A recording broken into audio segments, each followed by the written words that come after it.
Good morning, friends.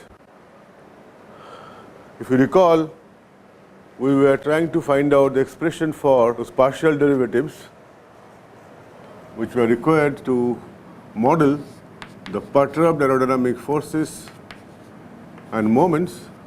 And if you recall, this was expanded as Fax by du by u1 to u by u1 plus dfax plus d alpha into alpha, like this.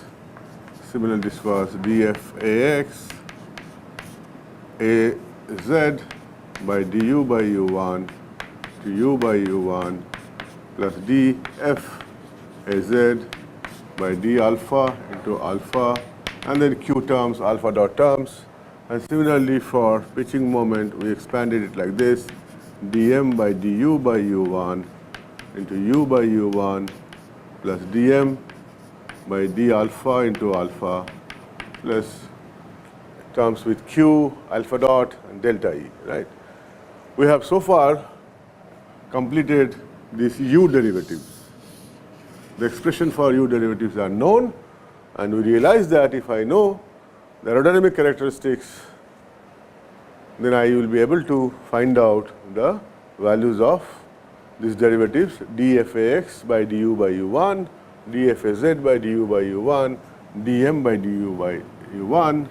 And we also realize this has to be evaluated at steady state. And also, very importantly, we should not forget we are using stability axis system.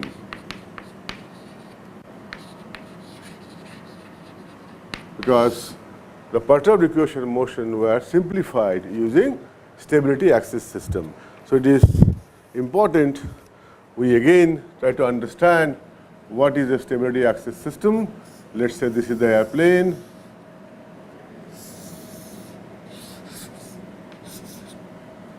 And this is body axis x, y, and z. This is the center of gravity, and there's a wing. This is XYZ is the body fixed axis system. The alignment of x is along the fuselage reference line or some symmetric line. However, now once we talk about a stability axis system, we have to understand one thing very clearly. What is that? Let us understand. This is the airplane. Let's say at steady state, let's say this airplane is flying at a speed v. This is the relative airspeed. The airplane is going like this with the angle of attack, and the direction of its relative airspeed, so we have shown it like this. This is the condition at steady state. This is important. This is at steady state. We define stability axis system in steady state only. That is, what we do, we said, now my x orientation will not be along any symmetric line, not that fuselage reference line, or a line where the product of inertia may vanish. But what we are saying, the x is now aligned with the direction of velocity, along the direction of velocity, right, in the vertical plane, right? And this is xs, and this gentleman then become zs. So if we now try to see what exactly it means this angle earlier, this was alpha angle of attack at steady state. That was the velocity vector, angle between velocity vector and the x-axis. That is how we define angle of attack. And when I am saying that, we are also assuming that x is aligned along the chord line of the wing. However, when I am defining xs like this, then I know that there is no angle between xs and v. That is very important. What is the implication of that? You see, if I am using x, y, z axis system, then there will be u and there will be w. That is, the component of v along x direction is u, component of v along z direction is w. They are non-zero if there is a alpha 1, right? I am restricting my discussion motion in the vertical plane. Right? However, once I am taking xs, ys, and zs axis system, which is stability axis system, now you know that u, that is the velocity along x direction, is u, or the v total velocity v in the vertical plane. Right? And there cannot be any component of the total velocity along a direction perpendicular to axis. So along zs there won't be any component, so we say w1 equal to 0.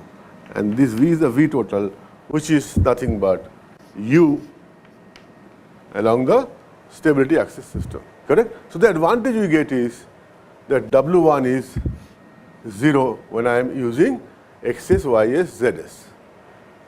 So what is important thing is that I am defining stability axis system at steady state. That is, I find what is the angle at a steady state and I align the x-axis along the velocity vector so that there is no component of total velocity along the zs axis. I'm simply, if I'm flying like this and this was my x-axis and this was the velocity vector like this, so I'm just aligning this x-axis along the velocity vector. So that is why w1 becomes 0, and this orientation is done only referred to condition at steady state. That is very important. Now we are talking about perturbation. So what do? We will give some perturbation and see how this diagram to be interpreted. So we have no objection that this is alpha 1, this angle, and we have, there is some disturbance that has happened because of the total velocity has changed from the steady state velocity, and let the component here is, earlier it was u1 at steady state and plus u is resolved along zs xs axis. This is the xs axis. This is this small disturbance which is perturbed alpha. Okay, clear? What is the message? This was my total velocity u, because there was no jet component. Now because of perturbation, there is a perturbed angle of attack has come, and this direction is the total velocity after perturbation. So this is perturbed angle of attack, and the small u is the perturbed speed along xs direction. So it becomes u1 plus u, and the lift or the CL and CD will be along and perpendicular to the current direction of V, which is after the perturbation. Okay? So this has to be understood, and of course along this direction this will be small w, which is the component along zs axis. Please understand, this w is a perturbed quantity. At steady state there was no w component along zs, but because of perturbation the velocity vector has changed, so there will be a w along zs direction, which is a perturbed quantity. Right? Once I do that, I can always use this advantage. I can write Cx is equal to minus Cd cos alpha plus Cl sin alpha, and we know that we are talking about small perturbation because this alpha is perturbed angle of attack. So for small angle I can write Cx is equal to minus Cd plus Cl into alpha. Remember, this is small perturbation. Similarly, I can write Cz is equal to minus Cl cos alpha minus Cd sin alpha. You can refer this diagram, and for a small angle I can write this as minus Cl minus Cd alpha. So there are two equations which will be very handy. We will be using this. So I thought before we use these equations, we again reiterate what is our understanding about stability axis and what do we mean by perturbation about steady state. Right? This, I presume, is clear with you. Now after these u derivatives were over, we will now focus on the alpha derivative. So what we are going to do? We want to derive expression for alpha derivatives. Let me start with df ax by d alpha, although we will be doing all the things. Let me write that also, and dm by d alpha. Primarily these three partial derivatives will be derived in terms of aerodynamic coefficients, right?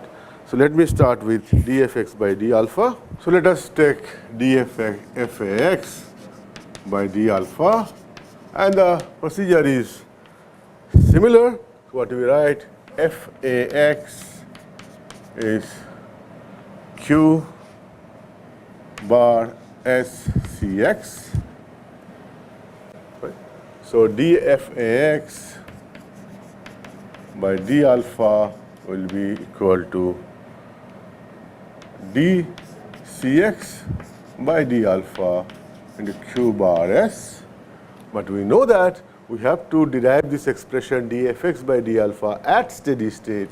So at steady state, dfax by d alpha will be dcx by d alpha to be evaluated at steady state, and for q bar we write q1 s.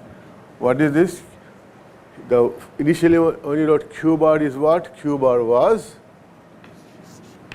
half rho u1 plus u whole square plus v square plus w square. All the perturbed quantities also included here. But when I am writing q1, I am evaluating this at steady state, which becomes q1, and steady state, this is 0, this is 0, this is 0. So only it is half rho u1 square, and which is equal to half rho u1 square, which is equal to q1 bar. 1 is for steady state condition. So we have written this, as simple as that. So we need to find out what is dcx by d alpha. So what we will do? We will use this expression. What we know? Cx is equal to minus cd plus cl into alpha. So dcx by d alpha will be minus dcd by d alpha plus alpha into dcl by d alpha plus cl. This is clear? Now tell me, what do you want to find out? We want to find out dcx by d alpha at steady state. So how this right hand side will get modified? Before doing that, let us ask ourselves, what is this alpha? Alpha is the perturbed angle of attack. So when I am evaluating at steady state, perturbed angle of attack is 0. So this gentleman goes off. So I get at steady state, this is minus dcd by d alpha plus cl, but cl what? Cl at steady state, so cl1. So what do you get? The expression of dcx by d alpha as minus dcd by d alpha plus cl1. So dfax by d alpha becomes minus q1s. All right, don't take minus here. I had q1s dcx by d alpha, so it is minus cd alpha plus cl1. This is the expression. So now we see dfax by d alpha as q1s minus cd alpha plus cl1. So try to understand what is the meaning of cd alpha. What is cd alpha? dcd by d alpha. What is the meaning of that? How do I find that? You recall, drag polar is given by cd equal to cd naught plus k cl square. So I can easily find out dcd by d alpha as cd naught, if I assume it's constant with angle of attack for small angles. This will be 2k cl into dcl by d alpha. So this will be 2k cl into CL alpha. So you could see easily that I can find out value of dCd by d alpha if I know what is the aspect ratio of the wing, because k is nothing but 1 by pi aspect ratio E. If I know what CL this gentleman is cruising, because these are evaluated at steady state, CL1 will be given by CL equal to what? Lift equal to weight. So CL equal to 2W by rho V square S. So CL1 you can easily find out from this expression corresponding to the steady state, corresponding to the cruise, which is our steady state condition. Right? So simple to understand this. So once I know dfx by d alpha, we will now try to find out dfaz by d alpha. So let us find out dfaz by d alpha. Again, mechanically you can follow faz equal to q s cz. So dfaz by d alpha will be q1s dcz by d alpha, but we have to evaluate this at steady state. So the q will become q1 and this has to be evaluated at steady state, and for the steady state I am using the notation 1, which similar thing we did for dfx by d alpha also, nothing new. There I wanted to have an expression of dcx by d alpha. Now here dcz by d alpha. So again we go here, what is cz? Cz is nothing but minus CL minus CD alpha for small angle approximation.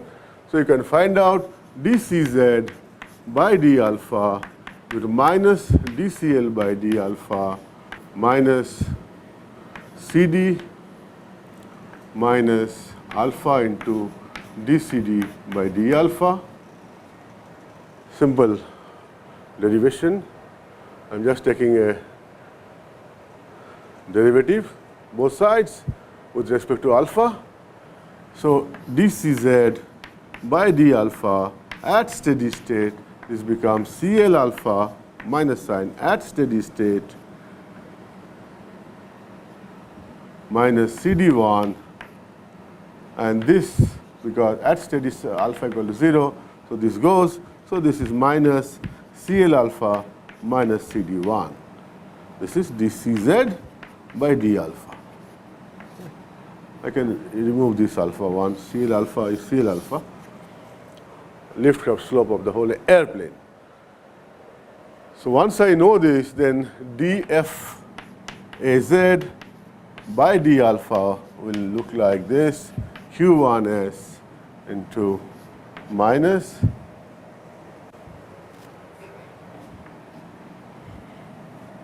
CL alpha minus CD1, and in textbook you might have seen minus is taken outside and this is written as CL alpha plus CD1. Now the question comes, what is CD1? CD1 means drag coefficient CD1. CD1 means drag coefficient at steady state, and for our case steady state is the cruise. I know that thrust equal to drag, and you know drag it can be written as Q1S CD, and CD1 will be CD0 plus K CL1 square. So I can easily find out CD1 if I know drag polar of the airplane, and if I know at what CL the airplane is flying, which I always know from the fact that lift equal to weight gives me CL equal to 2W rho V square S. So simple, right? So you can find out dfaz by d alpha. What do you need to know? What is the lift craft slope of the airplane? What is the CD at steady state, that is, what is the drag polar? And I know that from drag polar, what is the dynamic pressure at steady state I am flying, the altitude and the speed and area of the wing, as simple as that, right? So this also we know how to do it. Now the last part we will do dm by d alpha. Now we will be trying to find out derivative dm by d alpha, which is very, very straightforward. You know, m I can write as Q bar S C bar Cm. So dm by d alpha, which is partial derivative, will give me dCm by d alpha. And when I evaluate this at steady state, this has to be evaluated at steady state. This becomes 1. So this will become Q1 bar S C bar Cm alpha. Cm alpha. And what is Cm alpha of the airplane? What is Cm alpha? What brings to your mind when you see Cm alpha? Recall static stability? When we plotted Cm versus alpha, we said there's a requirement of this airplane to be statically stable about a trim that the slope should be negative. So dCm by d alpha should be less than 0. So this is the condition for static stability, right? So typically this value will be negative, and you know that also you cannot go on making this more and more negative, because more stable means difficult to control. So there are typical values, typical range of values a designer will select for an airplane to have adequate, comfortable static stability, okay, which are known. Absolutely, from the configuration you can find it out.